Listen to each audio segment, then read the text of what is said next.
Hi friends, welcome to little heart cooking. ఈరోజు మనం చేసే రెసిపీ వచ్చేసి చికెన్ విత్ ఉల్లికాయలు ఎలా చేయాలో చూసేద్దాం వచ్చేయండి. ముందుగా స్టవ్ ఆన్ చేసి ఒక గిన్నె పట్టుకొని దాంట్లో ఆయిల్ వేసి సన్నగా తరిగిన పచ్చిమిరపకాయలు వేసి బాగా వేగిన తర్వాత ఉల్లిపాయ ముక్కలను వేసి అవి బాగా వేగిన తర్వాత ఒకసారి కలుపుకోవాలి.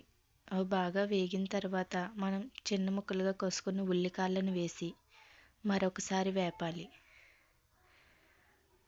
అవి కూడా బాగా వేగిన తర్వాత మనం ముందుగా తీసి పెట్టుకున్న చికెన్ను వేసి ఒకసారి కలపాలి. చికెన్లో ఉన్న వాటర్ అంతా బాగా పోయే వరకు ఉడికించి అల్లం వెల్లుల్లి పేస్ట్ వేసి తగినంత ఉప్పు, అర టీ స్పూన్ పసుపు వేసి బాగా కలపాలి. చికెన్లో ఉన్న వాటర్ అంతా ఎగిరిపోయే వరకు కలపాలి. తర్వాత సరిపడినంత కారం వేసి మరొకసారి కలుపుకోవాలి.